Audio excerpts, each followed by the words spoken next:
witnessing right now? What you witnessing right now?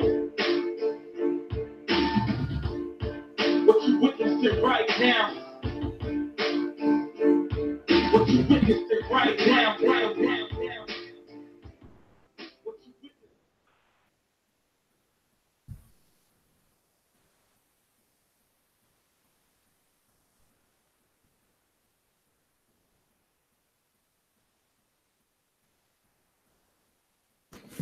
Welcome to another episode of The Crown. I'm your host, Kevin Briggins, alongside Ellis.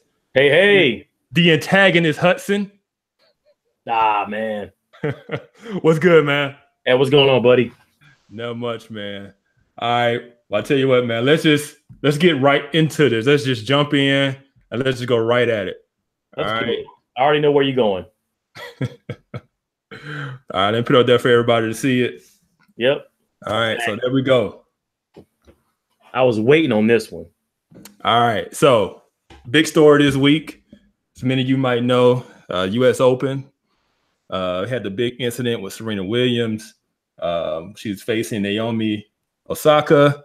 Things weren't going well. Had a confrontation with the ump. He took away a point. Then eventually took away a game from her, which was really a big deal. And it caused a big controversy. So, man, I just want to get your thoughts on what went down, how you viewed it, and how did you view the fallout that's been going on since then? So, you know, I'll say this about Serena. Serena is the GOAT. If she was a male, you know, I think her status would be a lot higher. Her star power would be a lot higher. You know, that's just the nature of the world. You know, that's what it is. Yeah. Now, as far as the match, I don't watch a lot of tennis. You know, I don't. But when Serena is playing, that's greatness. And I want to be a part of that. I want to see that. I want to see, you know, I like good stories. You know, she was pregnant. She had a rough pregnancy. You know, they said that she almost didn't make it. You know, the blood clots, all that stuff. You know, I mean, she had some poison in her, something was going on with her blood, you know, but it's a good story. It's a good feel good story. Comeback. She's in the US Open, you know, she's kicking butt, and she goes against a rising star, you know, who in the match before, what did she tell the announcer or the reporter? I just want to play Serena. You know what I'm saying? I just want to play the GOAT. That's a call out. That's a call out. So I wanted to see that. I was like, you know what? I want to see this tennis player do her thing, because I didn't really see her playing beforehand. You know, I mean, like I said, I don't really watch tennis, but I like being a part of greatness, and I want to see, you know, Serena do her thing. So when Osaka said that, you know, I said, oh man, I got to tune in. I got to see what she's going to do. You know, she's hyped up. Serena's going through her thing. And so anyway, I'm watching the match, and Serena is really off her game. You know, this girl's really giving it to Serena. You know, the strokes are crisp, the serves are crisp, and Serena is really out of her game. And you could tell by her facial expressions, she's not all in, you know. So the you know, he docked her a point or whatnot for arguing, you know, and you know, I didn't really get into the, you know, the details or whatnot. You know, he was saying something like the coach was coaching her or whatnot. You know, Serena denied it. You know, I get it. You know, and then she's yelling, she's pointing at the ump. You know, and it's just a shout match. You know, so let me jump in. All right. So do you believe Serena handled it well? Do you believe the ump was justified? Like, what side are you on? Because people, you know what? I don't think. See, that's the thing. I don't think there's really a side, because that's just the nature of tennis. Tennis players yell, umps. You know, you get fined and you move on. I think the problem is what Serena said afterwards. You know, okay. She said, "This is sexism." Come on, why we gotta throw an ism in it now? You know what I'm saying? Not now. You know, and this ump This is not the first time that he's, penalized a male player, and the Tennis Association finds that male player. It's happened before. And it's not just no-name players. This happened to Federer. This happened to Nadal. This happened to Djokovic. These are world-class, big-time, all-time greats. This Ramos guy. And he's not a rookie. He does big matches. So, did she handle it well during the match? I mean, it's really par for the course from what I've seen from previous matches. And Serena, that's what she does. She gets emotional in these matches. This ain't the first time that she's yelled at the ump. This ain't the first time that she's broken a racket. This is also not the first time an ump has, pointed out, hey, you just broke your racket. I'm about to, dock your point or fine you or whatever. It happens. It happens to all the players. Yeah. I'll say this. I didn't see it live. I went back and looked at it. Yeah. And I'll be honest, man, I empathize with Serena. And I'll tell you why. Please tell me why. There is nothing you have but your name. Yeah. And so when somebody accuses you of cheating and you didn't cheat, man, it just does something to you. Right. What did her coach say afterwards? I don't know. What did he say? He said, yes, I was coaching her. He admitted to it. Either way, when somebody accuses you of cheating, you feel like you didn't cheat. It's an emotional thing. Number two, she was in a tough match. Yeah. She was in a tough match. And so I empathize with how she was feeling. But at the same time, as a professional athlete, I felt you got to handle that situation better than that. She didn't get her emotions under control. She lost her emotions. And that eventually cost her the match because Osaka was playing well, but Serena was having unforced errors. Yeah, absolutely. And it was just stuff, on a simple backhand, and she was hitting the net. Yeah. So she was frustrated with her mind was out of it. Yeah, she it's almost like trash talking somebody and getting them so emotional you take them out of their game. But now that's not taken away from Osaka. Now she was crisp. No, and I was going to get to that too. That the biggest story of this is nobody's talking about Osaka. Right. They're just talking about up and coming all out with the ump, and nobody's talking about this 20-year-old up and coming phenom that just won a major. Who called out the greatest tennis player of all time the match before after her win. Yeah. Said, hey, I just want to play Serena. Yeah. I dig it. But you know what? I think that all in all, I think that Serena, I think she might be tarnishing, her image a little bit. Tennis is not a number one, ranked sport. You know what I'm saying? Not everybody is watching tennis, but they know Serena. Yeah. Does Serena want to be associated with, with drama, with, I'm yelling at umps, sexism, yada, yada, yada. This in this day and age of social media, I think she might be tarnishing her image a little bit. Yeah. Yeah. I mean, maybe a little bit. I think it's going to blow over. I think once we get back to playing when we stop and look back at her career, we're not going to think about this. Right? I beg to differ on that one. Yeah. But I agree with Akil in the chat. He just said that, and I agree with him that he believes that if Serena was up in that first set, if she had won that first set, she wouldn't have responded that way. I think so too. Yeah, she was frustrated. Yeah, she frustrated. Yeah. It ain't the first time she's been frustrated. Yeah. But I tell you what, we see tennis players get frustrated all the time. Yeah. But you know what? It's going to make for some good drama going into these next big time tournaments. Yeah. I agree. Osaka ain't going nowhere.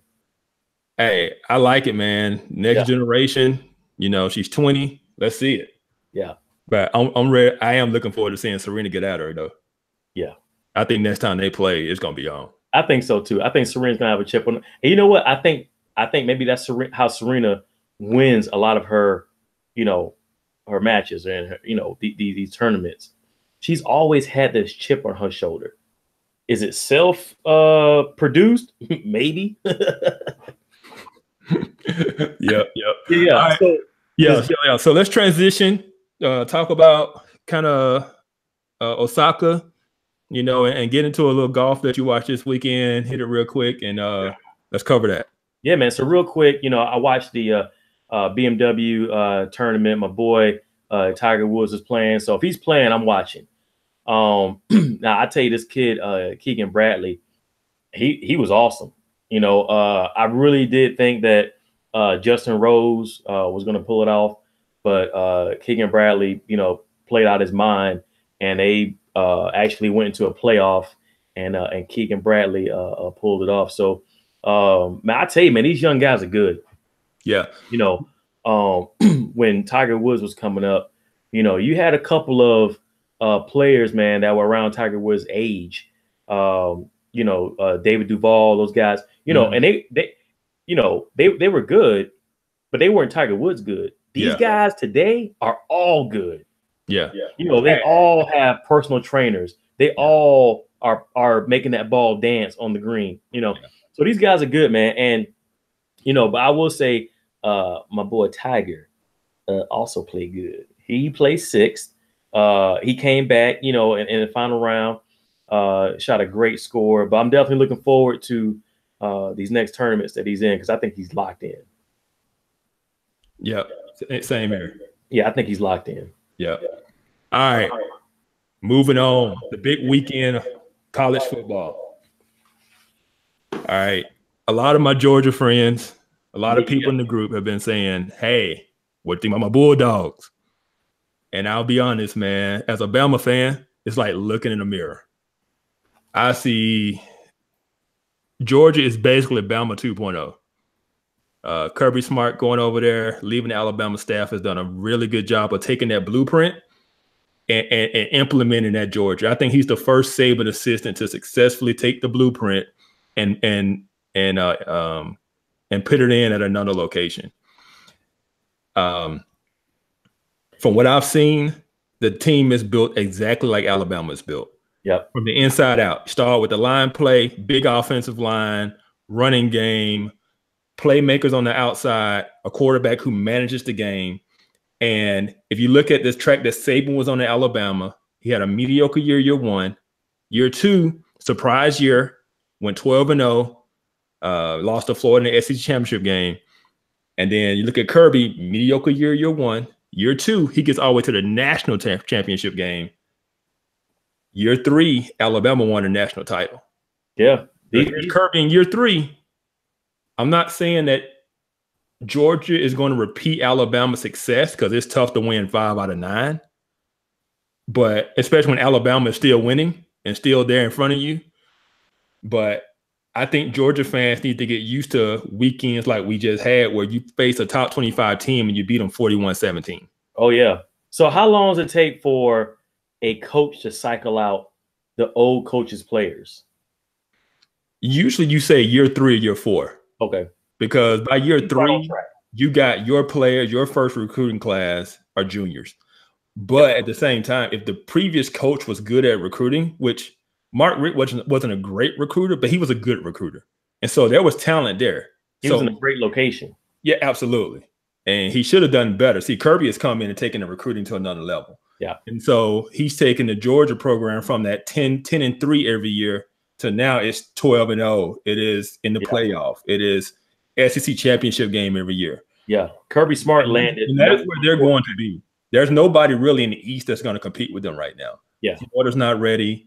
South Carolina just showed they're not ready. Tennessee is a long way away. Missouri, don't even talk about it. Kentucky. Hey, Kentucky. Man, stop. Kentucky pulled it out. I'm happy for Kentucky. They ended a 31-year losing streak. All right. Oh, God. Yeah, all right. So, but they're not ready to compete with Georgia. Yeah. So, Georgia fans, I'm just saying, book your tickets for Atlanta, because you're going to be there. There's nobody in your way. South Carolina was your biggest challenge on the road in Columbia, and you guys went up there, took care of business, and 41-17. That's all I got to say. Yeah. And you know what? They got a quarterback in waiting right now Justin Fields. Yeah, he was the number one dual threat in Georgia, and Kirby Smart picked him up. Yep. The future's bright in Georgia, man. Oh yeah. But his running backs look good too. Yeah, and I see you, Consley, talking about UK. It's not basketball season, man. Oh God, this guy. Not basketball season. Oh God, this guy. All right. Yeah. Oh, and I was going to mention too while we're talking about college football, A&M Clemson. That was a good game. Clemson almost pulled it out. I'm not going to pat myself on the back because I didn't pull it out. I called the upset. They didn't quite do it, but they came close. I was very proud of the Aggies this past weekend. Yeah. Moving on. That was a well coached game. I think that was, wasn't really talent versus talent. I think that was a chess match. It was. Yeah. And it was a credit to Jimbo Fisher. Yep. In his first year, and it's an indictment against Kevin Sumlin and what he couldn't do there. That team looked totally different. They didn't cave in on the pressure. They didn't get the ball ran down their throat. Yep. They were disciplined. They played hard. They never stopped fighting. And that's something you did not see from A&M in the past. And so I was highly impressed, and I'm looking forward to them coming to Tuscaloosa in 2 weeks. What's that young guy's name at quarterback for A&M? Kellen Mond. Yeah, he was balling. He was balling. Jimbo got him looking nice. That's all. I'm giving Jimbo credit for that. Yeah, he really came through. I think he got I thought he did a pretty good job at FSU. But he got a national title. You can't ask me. We played to win the game. Yeah, the only thing Jimbo did not do at Florida State well was recruit and develop offensive linemen, and Willie Taggart is dealing with that now because the offensive line has been bad for 3 years and it's still bad. I tell you what, we're gonna get to it later, but there's a quarterback right in the NFL that came out of FSU that probably should go back to FSU. Hey, don't be jumping ahead. All right, so you didn't transition to the NFL. Let's transition. Week 1, man. Woo! A lot of surprises. What a week. Surprises. None bigger than the Jets. 48 points in 3 quarters. Man. Sam Darnold's first start? Come on, man. Nobody saw that coming. Nobody. So what do you think? It was a good Jets team, that pulled it out, or just a really bad Bills team? Lions. They played the Lions. They played who? The Lions. Oh, yeah, my bad. We're going to get to the Bills. Yeah, my bad. It's enough bad. Enough bad football in week 1. Yeah. I think we know the Jets aren't 48 points in 3 quarters good. We saw a lot of improvement, but all right, Akia, I feel you, man, but we can't skip Tampa. We gotta give them their credit. I know who that, but hey. Hey, I see him. He come and asked us to skip Tampa. Yeah. But we got structure. I think that was a horrible debut for Matt Patricia and his debut as the Lions head coach. It's the Jets, man. You bring up a good point, man. Somebody brought up in the group. We were talking about, is Tom Brady overrated? How can he be? I mean, I know we might get into that discussion, but I don't know how he can be. But here's the thing: what happened? What happened to Josh McDaniels when he left? He tanked. He didn't do good because why? He didn't have Tom Brady. He had Tebow. Yeah. He gambled on Tebow and then he lost his job. Yeah. Guys have left New England and not been very successful. No. Yep. All right. So Jets takeaway 1, takeaway 2. Sorry, Akil. Man, but the Bucks, 48 points down in New Orleans. Woo! Ryan Fitzpatrick, I call him Touchdown Viking. Woo! Touchdown Viking.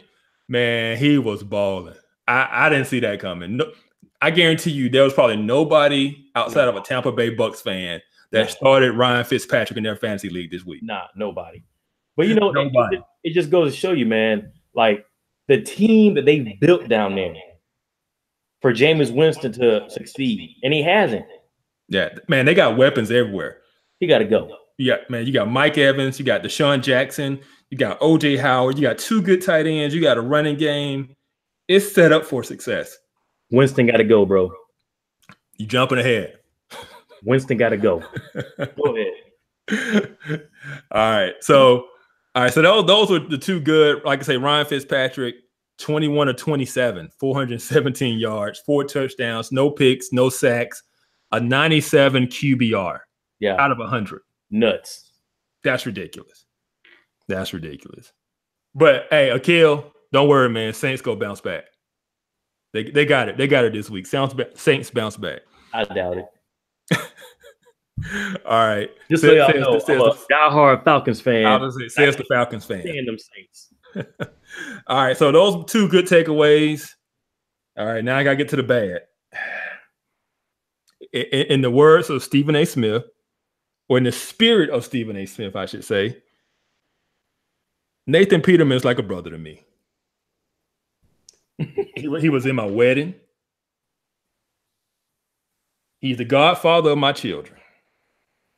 But Nathan Peterman should never touch a football again in his life. That was a horrible performance for an NFL quarterback. God. That was bad. 5 of 18, 24 yards, 2 interceptions, and get this, quarterback rating, we talked about Fitzpatrick, 97 out of 100. Nathan Peterman was 0.7 was his rating. His rating was less than 1. It can't get any worse than that. It can't get any worse. You know, and they let Taylor go. Taylor go, man. What his rating said was you and I could have went out there and not done any worse. Yeah. But they let my boy go, to let Tyrod Taylor go. You know, he took him to the playoffs. They let Tyrod Taylor go, and they traded A.J. McCarron. The Bills. God, man. That's all I got to say. Did my boy play? Did Shady play? Yeah. Golly. That was horrible. It was horrible, man. Or as my daughter would say, horrible.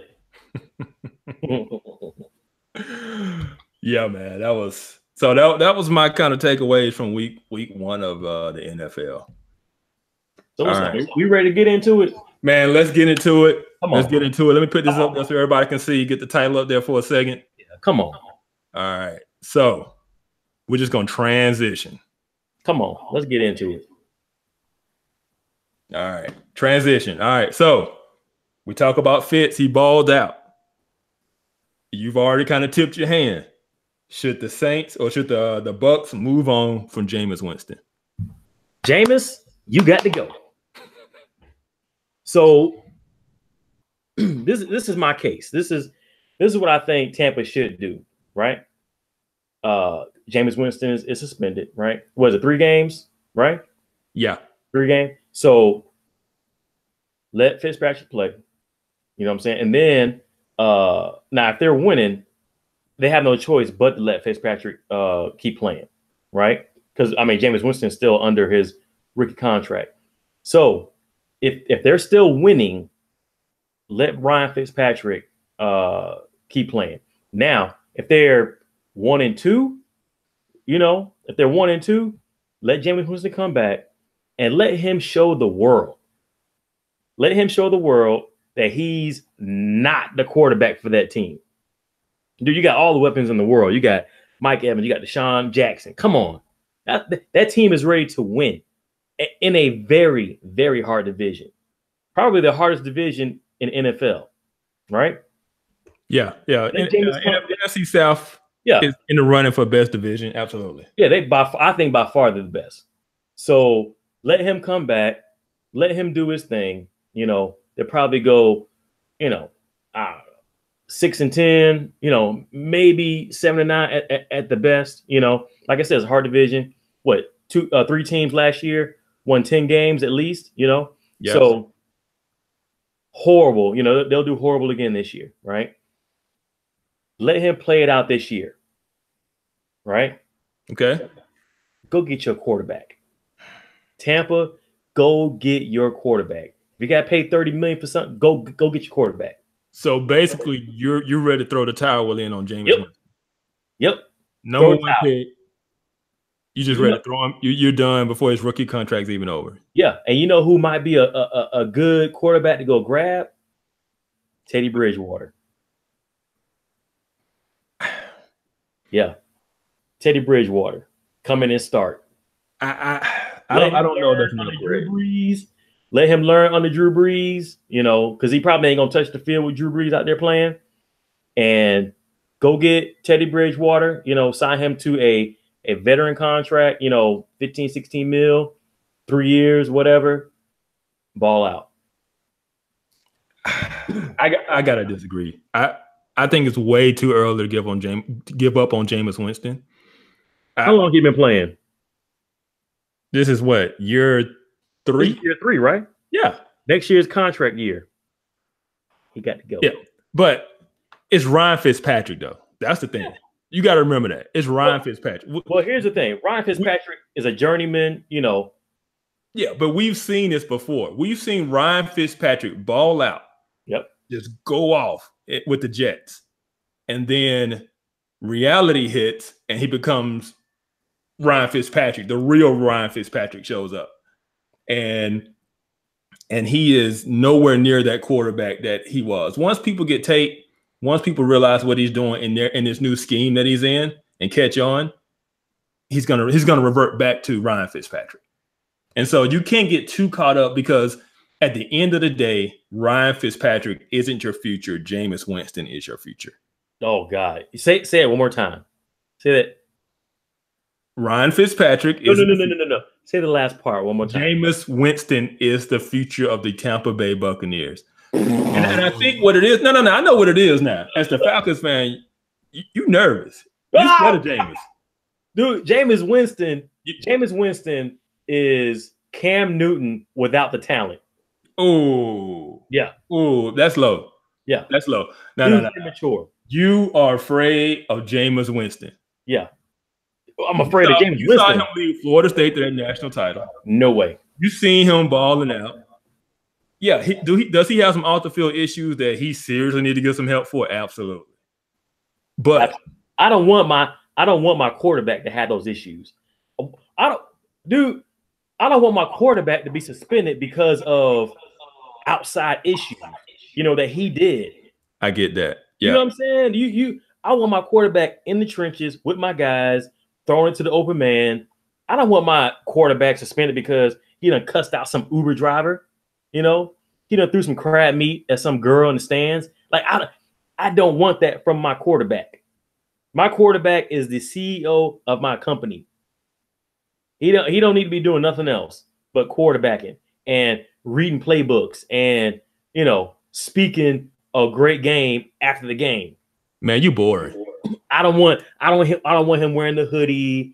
I don't want him pouting. I don't want him wearing, you know, hold up. You cowboy boots. Hold up, no. You taking shots at all the other NFC quarterbacks now. That's what you're doing. You taking shots at Cam. You taking shots at Jameis. What you got to say about Breeze? You know what? Let me tell you something. If Breeze were to retire tomorrow, I'd throw a party at my house. I know you would. Man. I know you would. But I respect him. We got a comment. Sean comes. That is a disrespect to Jameis Winston. He said Jameis Winston equals Jamarcus Russell. That's just wrong. Hey, that's wrong. Get him out of there. I know. He got to go. Russell ate Jamarcus Russell. Winston got to go, bro. He's not. He is a habitual line stepper ever since college. He is what we thought he was. Issues. He is what we thought he was. But this the question. He has maturity issues, but are you ready to give up on the talent? Yes. It ain't worth it. It ain't worth it. All right. We'll see. I disagree. I think it's too early to make that. Johnny Manziel, right? From a number 1 overall pick, I don't think he's played bad enough, or his off the field troubles have been bad enough as a number 1 pick for him to be cut loose because Ryan Fitzpatrick had one good game. Who's the biggest distraction on Tampa Bay? Who said there is a distraction? He is. He got to go, man. Jameis Winston got to go. Let him play out his little contract. You know, make your little $700,000 this year. You got to go. All right, yeah. We'll see. We'll see. And you know what? And you want to know how good he is? Who's gonna pick him up? I have to think about, because a lot of teams are set at quarterback. Yeah, who will pick him up? Who will pick him up as a backup? What? 32, 31 other teams would. What? The Falcons better not. Absolutely. Let me tell you something. You got Teddy Bridgewater, right? You got RG3. RG3 looked okay in preseason. He looked pretty good, man. I'm gonna put it like this. Ryan Fitzpatrick could stay down there. As a Falcons fan, after this past week, you should be calling for Jameis. Oh God. That's all I'm gonna say. Oh man. That's all I'm gonna say. Don't go there. Hey, you talking like y'all set at quarterback. Are we gonna can we save that for later? We jumping ahead now? We will. We jumping ahead? Yep. So next topic. All right, yeah. Next topic. All right. Because right now you on 1. Nah, I'm still undefeated. you on 1 right now. All right. Should NFL teams pay big money to running backs? What say you? So in today's NFL, running backs aren't worth. They're not AP money no more. Adrian Peterson, I think, is the last true, true style running back that deserved that, because he was the main attraction, for the Vikings. He signed a huge contract. He was the main attraction. He put butts in the seats. He's a Hall of Fame running back, and he's the last one to sign a big contract like that. But in today's NFL, I don't think a big time running back can eat up your salary cap like that. No way. No way. To me, it just really depends. On what? It depends on the value the running back brings. I think Le'Veon Bell is that valuable to Pittsburgh in that situation that they need to pay him. So you telling me Steelers need Le'Veon Bell to win Super Bowl? Absolutely they do. No way. Absolutely they do. And this is why. Because everybody's going to look at James Conner's big week and say, oh, man, they don't need Le'Veon. But what you didn't realize is that the Browns wasn't worried about James Conner beating them. So they let him get yards. They let him get heels because they weren't worried about him making big plays. And so they stayed covering the passing game, which took away Antonio Brown, which affected Ben Roethlisberger. He threw 3 picks. But that's because Le'Veon Bell isn't there to bring that attention up. When Le'Veon Bell is in there, you got to bring a man down. You got to watch that running game because he'll break it. Who are the Steelers playing next week? Or this week, I mean. The Steelers are playing. I have to look it up. But Kansas City. Yeah, they're playing Kansas City. So Le'Veon Bell, right? He didn't play this week, so he gave up $800,000. Is he playing this week against Kansas City? I doubt it. What's today? He would have had to report to practice today, right? To be ready to play on Sunday. Do the Steelers need him to beat Kansas City? I'm playing like this. They tied the Browns. So what do you think? So Kansas City is a good team. Oh, absolutely. Yeah, Kansas City is ready to go. I mean, I started to talk about them because Pat Mahomes, the dude's the truth. Yeah, he's the truth. I think he looks like almost like a better version of Russell Wilson. Yeah, I mean, he has a bigger arm. Yeah, yeah, man, and he got rockets to throw to. Yeah, tons. Yeah. So you ask me, does Pittsburgh need Le'Veon Bell in this game? Absolutely, they do. Back to Bell. So, let's say Le'Veon Bell comes back, right, and then he splits time with Connor. Does that make sense? Huh? He's not splitting time with James Conner. Let's say he does. Let's say he splits time. Okay. You know, let's say they do like a Freeman Coleman deal, or like a Kamara and Ingram down in New Orleans. I'll play this game. Okay, yeah. Go ahead. Let's say they split time, right? And you know, Le'Veon gets, I don't know, 20 touches. Connor gets 10. Is Le'Veon Bell still worth, you know, that contract he's looking for? Absolutely not. But that's the thing. Le'Veon Bell isn't a split kind of running back. He isn't a Mark Ingram where he's going to share carries with another guy because Kamara's the receiving option. Le'Veon Bell is a 3-down back. He is first down, second down, and third down receiving option out the backfield. You don't have to bring somebody else in. I don't think you don't need to Alvin Kamara because you got Le'Veon. But here's that's the difference. Here's the thing, though. But Connor is still getting those same stats. He's getting stats, but what you're not looking at is how he's not affecting the defense. He got stats because they let him get his stats because they weren't worried about him breaking it. I don't know about that. The Browns on the team. The Browns defense said it. They worried about every player on the team. There is no, hey, we're not going to worry about the running back. Are you worried about James Conner or are you worried about Antonio Brown? I mean, I think as a coach, you have to worry about every facet of the game. I don't think you say, hey, we're going to let Connor, you know, get 100+ yards. Absolutely you do. I'll give you the perfect example. In the Super Bowl between the Bills and the New York Giants. Yeah. Right. Buddy Ryan, defensive coordinator, he told this defense, who was a very proud defense, he was like, Thurman Thomas will get over 100 yards on us tonight. And they were like, man, you crazy. They was like, no, he is. And this is why. He wasn't going to let Jim Kelly beat him. And he knew Jim Kelly was a very smart quarterback. He said, we're going to show him a look that's going to make him check to the run because that's what we want him to do because we're not going to let him beat us in the passing game. Yeah, but they set up their defense to stop the pass, let him check to a run play, and then gave up the yards on the ground because they weren't going to let him get those chunk yards in the air. Yeah, but you're talking two different errors. You know, you're talking Jim Kelly. It's not about errors. It's about game planning. Yeah, but you're talking two different errors, though, man. I mean, the running back is not as important as they were back in the early 90s. Yeah, but this is the thing. Buffalo Bills was a wide open passing attack with Don Beebe and Andre Reed and Jim Kelly. They were a quick team. You know, they were running no huddle before anybody else. Of course, like I said, they were a quick team. You know, but I think it's two different errors. You know, how many touches did Thurman Thomas have that game? I have to go back and look. It was a lot. But that wasn't their normal offense. Jim Kelly was reading what the defense was giving him and taking it, which was the run because they were intentionally doing it. And that's what Cleveland did this past week. They played the pass to. So what are you predicting as Kansas City game without Le'Veon Bell? I think Antonio Brown's going to struggle still, and Ben Roethlisberger is going to struggle because Le'Veon isn't there to take that pressure to make the defense respect the run game. So so let me get this straight. So Kansas City is going to let Connor get 100+ yards. Brown, let me write this down.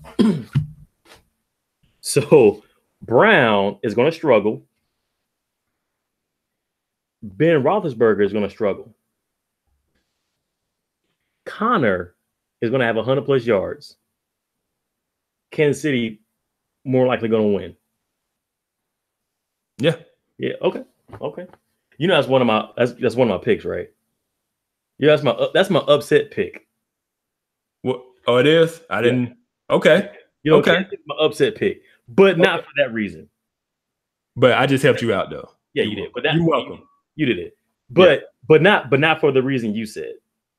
I think Mahomes is playing out of his mind, and I think that he got something for Pittsburgh's defense. Yeah. Now, the scenario that you just laid out, I don't think that's going to be a scenario. I think that Antonio Brown's going to go off, you know, but I think that Kansas City's going to outscore him.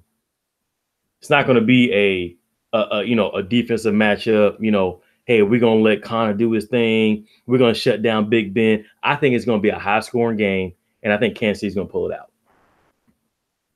They just scored 21 against the Browns. I'm just saying. I get it. Browns ain't the same team from last year. I get it. I'm just saying. How many number one picks in that Browns team? I'm put it like this. A boatload. I'm put it like this. The Pittsburgh players were not upset because they don't need Le'Veon Bell. The game's in Pittsburgh, Akil. But yeah, they weren't upset because they don't need Le'Veon Bell. They were upset because they know they need him.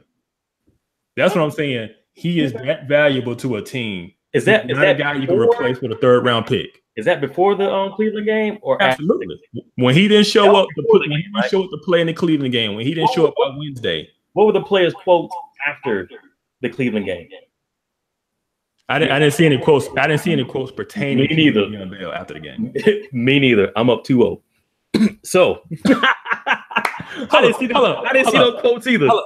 Without Le'Veon Bell, did they beat the Browns? Oh, come on. We're talking about the Browns. Did they beat the Browns? It's a different team now. It ain't the same team. That Browns team is not a bad team. That's not a team that's about to win one. Okay, but you do realize that Pittsburgh is supposed to be a Super Bowl team. Yeah, so was Atlanta. We see what happened. Man, don't bring up Atlanta in this. We talking about teams capable of winning the Super Bowl. Can we move on? Okay, all right. I thought so. Can we move on? I'm up 2-0. No, you're not. Jameis Winston. Oh God, crab man. Hey man, everybody know those crab legs was a hookup that went wrong. Everybody know that. Yeah, let's go. Let's talk about these 3 locks, man, that we had. Yeah, I know we touched on it a little bit. Let's move forward on them 3 locks. Yeah. All right, so what you got, man? I know you're through one of them out there. So what you got? 3 locks. Well, let me talk about last week's real quick. Yeah. So my Falcons. That was a grudge match, and that's a great. Philly has a great defensive team. They shut down. Oh man, I don't even know where to begin with my Falcons, man. They shut down our running game. Philly's front line is just. I mean, that's a steel curtain. That's the wall of China. Freeman couldn't get through. Coleman couldn't get through. They put pressure on Ryan, and I mean, Ryan, he got tunnel vision. He's just throwing it to Julio. He's not, throwing it to the other receivers. Calvin Ridley didn't even get a throw. He didn't even get a throw. So what was your record last week?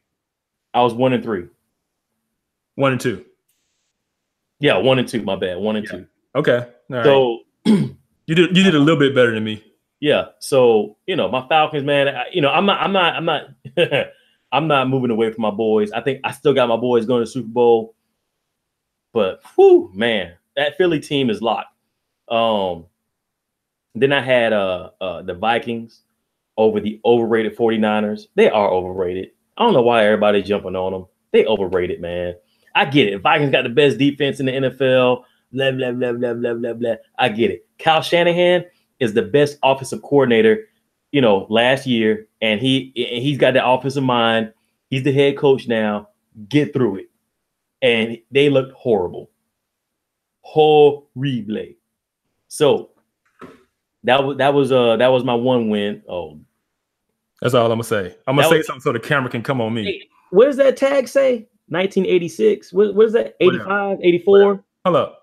What would the Falcons one say? Oh man. That's what I thought. So, and then my upset pick was Texans over the Pats. Man, I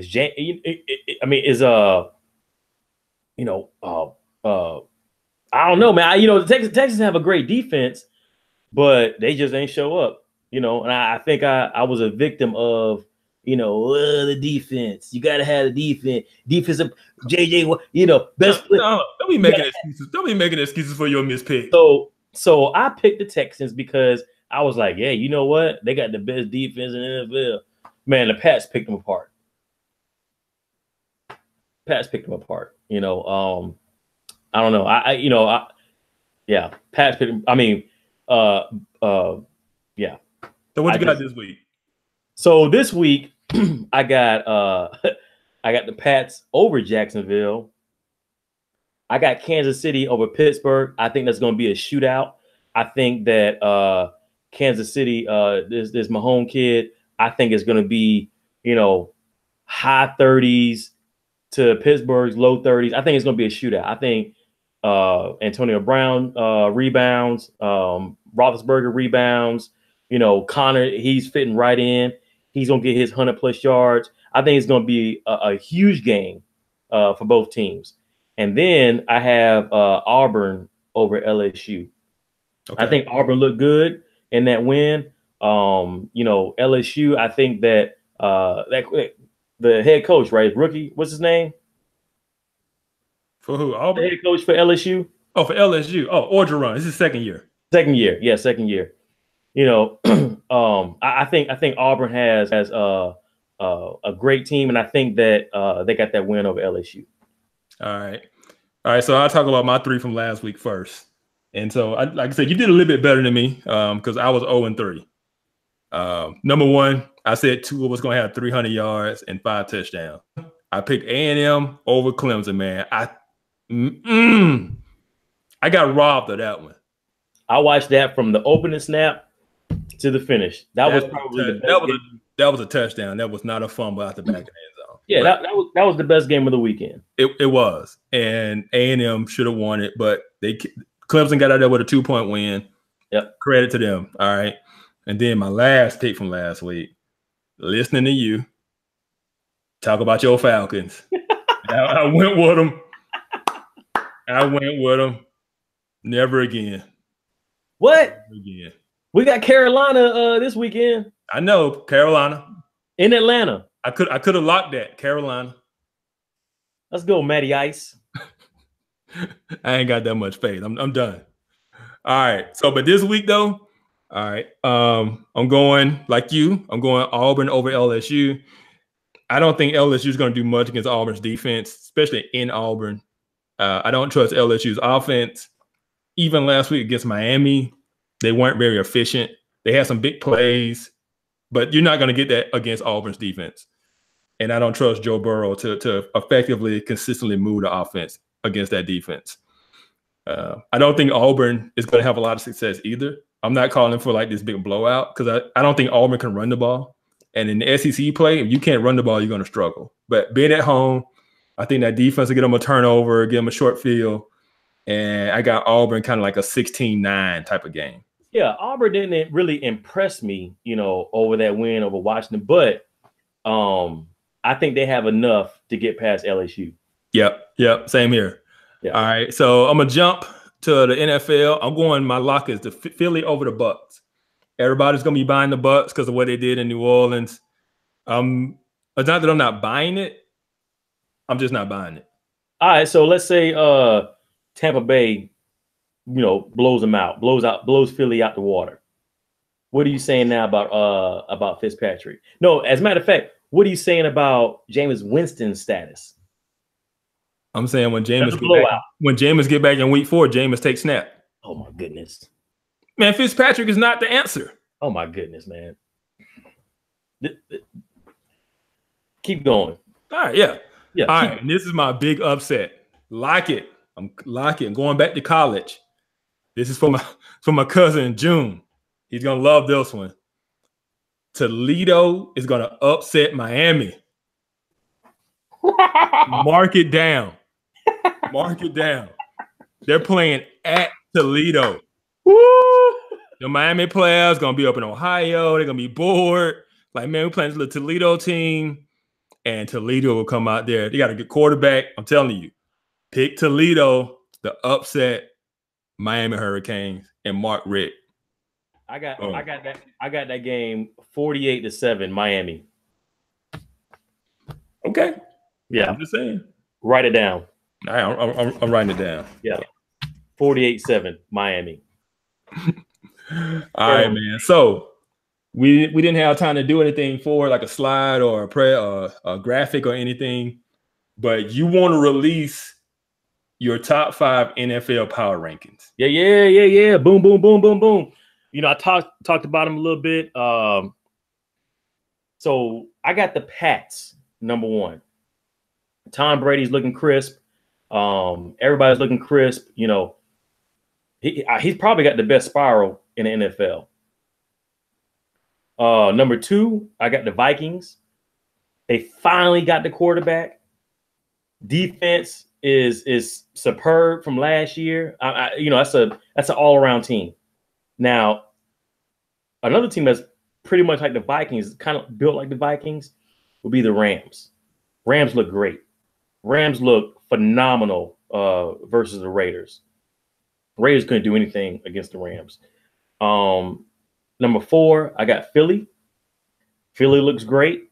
You know, Nick Foles. Is he going to be, you know, the same Nick Foles? Is he going to be the Super Bowl Foles?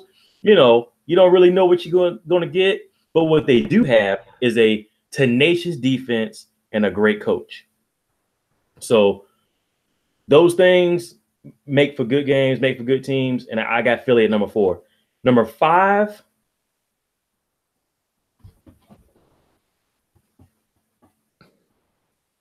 I got my Falcons. I got my Falcons. Man, even you don't believe that. Yes, I do. No, you don't. So I think we're gonna, you know, all facets of the game are gonna come together. I think that the Falcons are gonna pull it through. I think Matty Ice is gonna get, you know, that noodle arm working again. I cannot wait to see this offense finally, you know, break things up. So I got my Falcons at number 5. All right, cool. I'm not going to do a top 5, Power 5. Not this week. I might do one next week. But one team we did not talk about, I want to give them some respect because people dogged them and they dogged their quarterback all off season, and that's them Baltimore Ravens. Oh yeah, Joe Flacco. That man said put some respect on his name. Yeah, he did. He's just gonna get replaced and thrown. No, Joe Flacco said put some respect on his name. Yeah. Don't put some respect on your name, Joe. Yeah, they got a bunch of wide receivers. Man, they load, dude. They loaded. Crabtree. Yeah, they loaded. They're ready to go. They're ready to go. So ready to go. Put some respect on Joe Flacco. Everybody said Lamar Jackson would come in and take his job. They were so far ahead that let Lamar Jackson come out there and play a couple of snaps. That receiver. What do you think about him? He played receiver. No, man. Wait. No, I'm gonna be honest. Is that debate for another day? Because I want to see that electric Lamar Jackson we saw at Louisville. I want to see him do that at the NFL level. Eventually, when he get his shot, when he's ready, I want to see that because that's gonna be must see TV. Do you think you're gonna see that in today's NFL? We already talked about the running back is not as big as he. This is the only thing that I question. He had 3 years on the Bobby Petrino, who's one of the best quarterback coaches and offensive coordinators and play callers in the game. Absolutely. He had 3 years on him, and he's still not ready. Yeah. That don't mean he can't get there. But when you have guys that come out of a certain system, you say, man, they just need to be in the right system with the right coach. And he had Bobby Petrino for 3 years. Yeah, he did. And I think I said it in the group a while back. He should have stayed another year. He should have stayed another year, man. He was with Bobby for 3 years. What's another year going to do? I don't know, man. Work on his, I don't know. Work on something. He is what he is. His draft status wasn't going to get any higher. Actually, you know what? You're right. This was probably the best year. This is the year of the quarterback, and he went in the first round. He still went in the first round, yeah. He went in the first round. Next year, he probably wouldn't have done. And people need to stop rushing him to the field because he went in the best situation. If he had got drafted high like people were calling for, he would have been on a bad team, asked to play right away, thrown to the fire, and he was not ready. He was drafted late in the first round, which means he goes to a team that's pretty good, that's an established quarterback. Just let him sit there and learn. Like quarterbacks used to do back in the day, like Steve McNair did. Steve McNair didn't even see the field as a rookie. Yep. You don't have to rush these guys in to play right away, especially when they're taking at the bottom of the first round. Yeah. Vic didn't see the first year either. Yeah. Let him learn, man. Let him learn. Let him progress. And man, I hope he does. Yeah. And so I really want to see that. Yeah. So, but man, wrapping up another show, episode 2. Man, I Going. can't believe you keep coming back, man. You 0-4. Oh, you are tripping. you are tripping. You keep taking these beat downs. Dude, wait till tomorrow when I tell everybody this joker said Jameis Winston is Tampa Bay's future. Famous Jameis. Hey, you know we from the same hometown, man. I got to rep Jameis. That's what I thought he was. Hey, he should have came to Bama though, but that's a whole nother discussion. Bama didn't have enough money for him. Hey, we don't pay players. Yeah, college players do not get paid. Jameis Winston wanted $200,000. That's more than Cam Newton got. You know what I'm saying? Cam Newton only got $180,000. Hey. Take that, Auburn fans. Hey, FSU made that money back.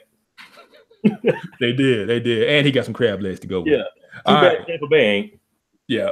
All right, man. So good show, man. We covered a lot. I think we, really hit some important topics for everybody that's watching. Comment, let us know what you like. If you're not in the group already, the link's in the description. Click on the link. Ask to join the group. We'd love to have you in there. We have a lot of great discussions, a lot of good guys in the group. And this thing's just going to continue to grow. We're going to add callers. We're going to add guests. Other people come in, debate. Yep. And we're just going to try to make this thing as fun as possible for everybody. Absolutely. So comment, like us, subscribe to us, and let us know what you like about the show, what you don't like about the show. And just looking forward to hearing your feedback. So, man, any parting words? Man, rise up. My Falcons are on the way back. All right, man. Well, you keep believing that. Keep hope alive. All right. So I'm your host, Kevin Briggins. That's your boy, Ellis Hudson. And we signing off. Y'all have a great week. God bless. All right, Kevin.